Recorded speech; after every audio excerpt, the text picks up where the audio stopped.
All right, hello everyone. This is the introduction and hello to Integrated Algebra 2. I am Mr. Milne. I will be your teacher this year. You're watching this because you are a remote-only student, so I will not see you in person in the classroom. And just so you know, it's about half of you are remote-only and half of you will be in the classroom, so it's almost an even split. When we do meet remotely, I will probably break you into groups to do some kind of group work eventually. I think we're going to have that option for Google, but we have a pretty good sized class anyway, so we may be able to just kind of bounce ideas back and forth as we go. So this is an introduction to the course, a very quick, generic, uninspiring introduction about me. Again, I'm Mr. Milne. I went to school, got a math degree, went into the insurance industry, did not enjoy the insurance industry, and quit that and went back and got a master's in teaching. This is my 21st year teaching, 4th year at Bedford High School. Personally, this is my travel log here. I was born in Michigan, moved to Alaska when I was a little kid, graduated high school in Alaska, went to the University of Oregon, and then I stayed in Oregon. That's where I worked in the insurance industry and also started my teaching career. Then I moved to New Hampshire. I became a dad and continued teaching, and am now progressed into a fantastic life of being a middle-aged person. I am married with that one child. I do have a dog. I like to run. I like to read. I like music. That's all. All right. So this is the big slide. It's about math. This is what the course is.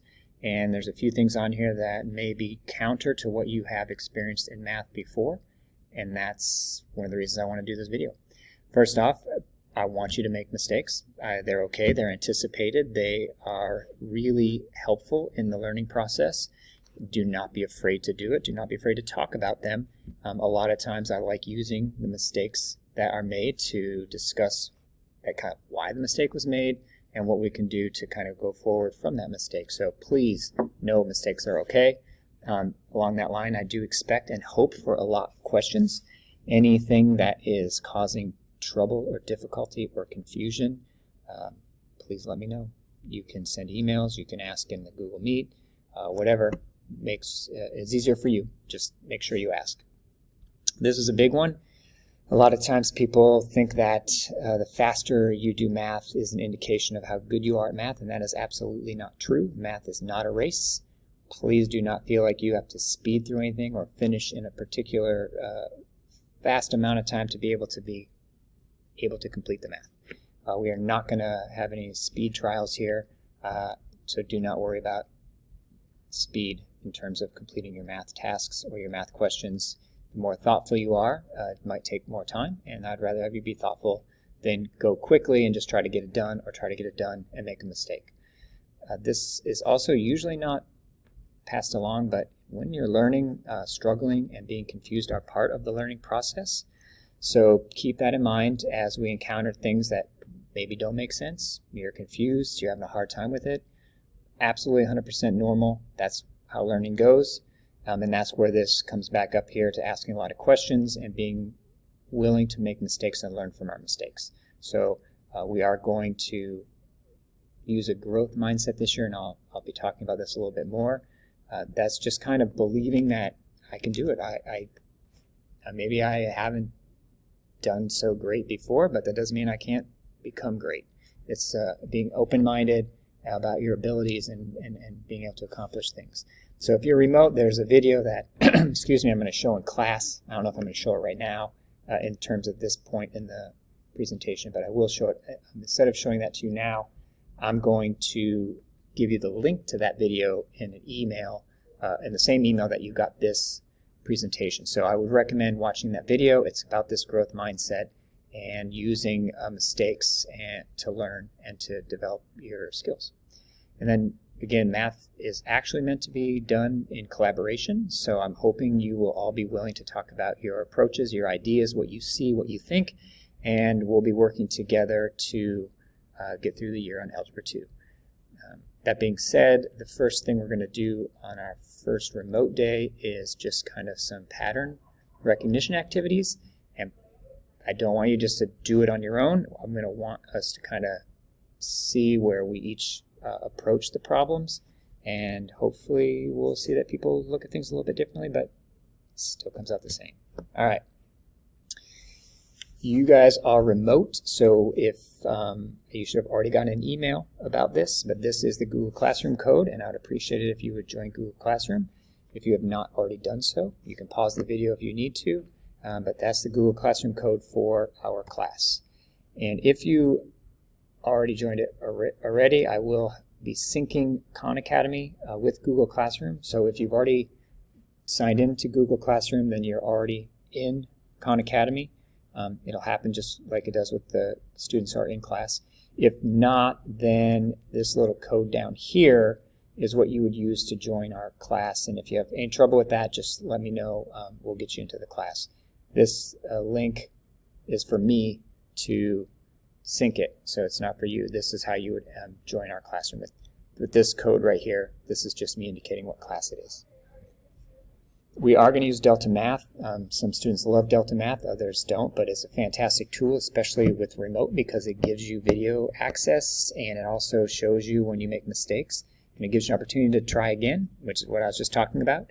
So if you do not already have a student account, you need to create a student account using your school email. If you already have a student account, because you may have used this in an earlier math class, you can just sign in with your school email, the same that you had before. You don't have to create a new account if you already have one. When you do go in now and new, you need to use this teacher code 420189, and then that'll give you an option of joining a class. I have 5 of them. Make sure you sign up for S4 because that is your class. So join the S4 block. Otherwise, you'll have homework from other classes, and you're not going to want that. You're going to want the homework from your class. Speaking of which, sometimes because of remote and because Delta Math lets you try again and show competency, even though you maybe made mistakes along the way, but eventually we're able to accomplish it, I will use Delta Math sometimes in PowerSchool as a score. So if you see a Delta Math assignment and I say do 4 problems, and you do 4 problems but you got all 4 of them wrong, but then you try a 5th one and you figured it out and you get 4 of them right, even though it took you 8 problems to get 4 of them right, from my side of it, I see that you completed 4 problems correctly that I asked you to. I don't care that it took you 8 to get all 4 right. What matters to me is you at some point somehow got the 4 correct. So that would count as a full credit assignment if that were the case. All right, so what is going to happen under this current model, which is a hybrid model, but you are fully remote? I will be using the stream in Google Classroom, so check the stream all the time. Before whatever we're doing in an in-person class that you'll be missing, I will be posting what we're going to be doing in the stream in Google Classroom so you can participate in whatever that activity is at home on your own. And the way I'm going to communicate is email, email, email. So please check your email frequently and often. Please email me frequently and often anytime you have questions. The in-person sessions, I plan to work on math, maybe have small assessments from time to time. Again, whatever we're working on, you will have access to and we'll be working on as well. And if I do small assessments, I'm going to have to figure out how to get you to be able to take a similar assessment at home. The remote sessions for everybody, which are every silver day, will be live Google Meets, and will either be group or individual work. I might teach little lessons, but a lot of it's going to be kind of, you're going to investigate some things and we'll go from there. Kind of developing this class as we go, and so it's kind of exciting for me.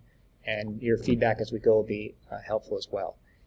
But in those sessions, I do expect you to be present, active, and asking questions. And if that means asking me through a Google Stream, fine. If it means emailing me, fine. If it means raising your hand or saying I have a question in the actual meet, do it.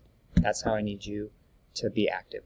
I may have little exit tickets or Google form quizzes possibly during those sessions. It's nothing specific I plan to do all the time, but it might happen. And I might also, from time to time, have you take photos of your work and submit those. That means you need to look at the photo after you take it and make sure that it is clear and it is exactly what I was hoping you would take a photo of, and not partially what I wanted you to take a photo of, or it's not blurry. So I will expect you to preview and review your photos before you submit them. Homework, sometimes I'll have video for you to watch and maybe jot down a couple notes. Sometimes you won't have any homework. Sometimes it'll be Delta Math. We'll see. That's all sort of in development as we go. All right, so these 2 days are holiday, and then this is the election voting day. This is the freshmen's final day, just when the freshmen are here, and then this is our regular schedule happening. We won't have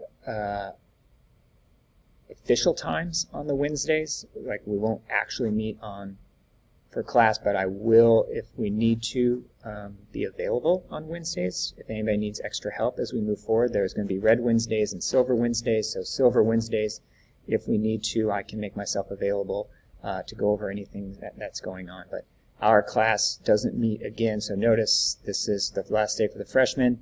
We don't meet in person until way down here. But all these silver remotes, so we'll have 3 remote sessions before the first in-person session happens. So we'll already kind of have a good flow of the class before you guys encounter your remote day when the other kids are in. And then immediately another cycle starts. So that's kind of the schedule going forward. And this is a Desmos activity that the kids are going to do in class, and I wouldn't mind if you did it. You don't have to do it this very second, but as soon as this little video is over, if you want to pop into it, you can. Student.desmos.com. If you type in this code, it's the code the other classmates are going to use. It is not a math Desmos activity. There's no math in it. It's not me quizzing you or checking any prior math skills. It's actually just kind of one for fun, so you see kind of how Desmos works, because we're going to use it in class.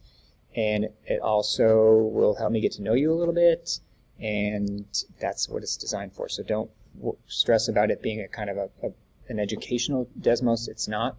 We will do those in class, so I do want you to see Desmos in case you haven't seen it before and see kind of how it works. So take some time. It's a really short one. It'll probably take you 5-10 minutes tops. So make sure you get in there and do that. So you might want to jot this code down so you can, when this video is over, go to student.desmos.com and give that thing a go. Equatio software, it's part of your Chrome. I don't think we're going to need to worry about it, but we might. If we do, I'll come back and show you these directions at that point, so you don't need to worry about Equatio right now. We'll deal with that if we need to.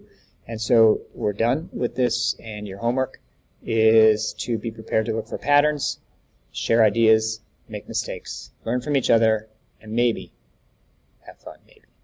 So that's our goal for the year. There's a whole bunch of stuff in there. And I'm possibly, if I get it prepped in enough time, I'm going to have some graphs that are going to need to be cut out and sorted. But that's going to be something I can hand out to the kids that are in class. I can't hand those out to you. So what I will have to do is, when I get those done, I will post those on Google Classroom. You may have to print it and cut them out. If you don't have a printer, not a big deal. On a piece of paper, you can just sketch the graphs. They're not going to be super detailed graphs. They're just going to be general shapes. And that's coming down the road. It probably won't even be within the first couple class sessions. So it's just something I plan to do soon. I believe that is it. It was very nice to meet all of you, even though I didn't meet you because you just met me on this video. But I'm going to meet you on the first Google Meet, on the first real silver day of class. So until then, enjoy hopefully the good weather that we're having, and stay safe and healthy, and I'll see you soon.